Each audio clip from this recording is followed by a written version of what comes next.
After my natural delivery, I was diagnosed with pelvic relaxation that left me with almost no muscle tone down there. My husband, whose size was completely mismatched with my condition, refused to sleep with me anymore. When my father-in-law found out, he cornered me in the bathroom with a dark, knowing look. He confessed to suffering from acromegaly and suggested we might be a perfect physical match. That evening, I made a point of putting on a pair of black sheer stockings, but my husband, Gordon Rudd, claimed that he had a lot to deal with at work, so he grabbed his pillow and went to the study. I was so upset that I was on the verge of tears. The baby's already 3 months old, and you've only touched me once since then. I have needs too. Don't you know you have a problem? Please, just satisfy me this once. I'll squeeze tighter this time.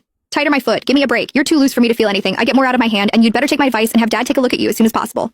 As he walked away without hesitation, I could no longer hold back my tears. In the end, I could only blame myself. After all, I had no right to resent Gordon. My husband and I used to be deeply in love. We had always been satisfyingly intimate. 3 months ago, I gave birth to twins through natural delivery. My birth canal tore during labor. I needed more than a dozen stitches. After that, everything down there became unbearably loose. Our intimacy took a massive hit.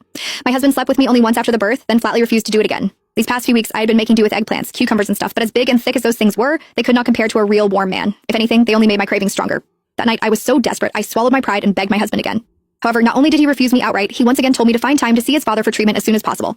My father-in-law, Mark Rudd, was a gynecology specialist at a top-tier local hospital. He was incredibly skilled. People even called him a miracle worker in gynecology. He was my father-in-law, after all. How could I, as his daughter-in-law, possibly go to him with a problem like that? Even though Mark was nearly 50, he was strikingly handsome. He always wore a pair of gold-rimmed glasses that made him look refined and scholarly. He kept himself in excellent shape, too. His body was firm and muscular, radiating a kind of mature masculine charm. Ever since Gordon stopped touching me, I had fantasized about Mark more than once. If he were really the one examining me for that condition, I would probably lose control and humiliate myself beyond belief. If that had happened, I would be too ashamed to even show my face in this house. While I was lost in my tangled thoughts, the sounds of intimacy drifted faintly through my in-laws' room next door. The noises were unmistakably heated. It was obvious that Mark had Janet pinned beneath him. He was thrusting hard. As Janet's breathless gasps and soft moans continued through the wall, I actually found myself feeling envious and jealous. If only I were the one underneath Mark. The thought sent what was left of my smoldering desire roaring back to life and burning hotter than ever. I could not help squeezing my thighs together and rubbing them against each other for friction. Just then, raised voices suddenly came from the room next door. Janet was loudly protesting. Mark's voice followed. He was coaxing her.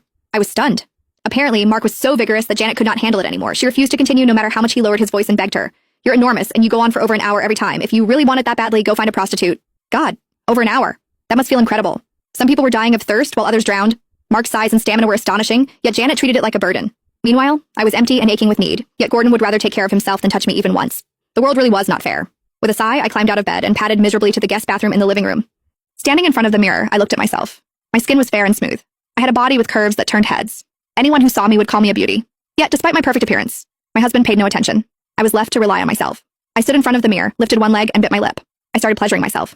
When Janet had suggested that Mark find a prostitute, I wished I could just rush in and tell him not to bother looking and that he should just come to me. I was cleaner than a prostitute. More importantly, I needed it much more than they did. I thought, God, what am I thinking? He's my father-in-law.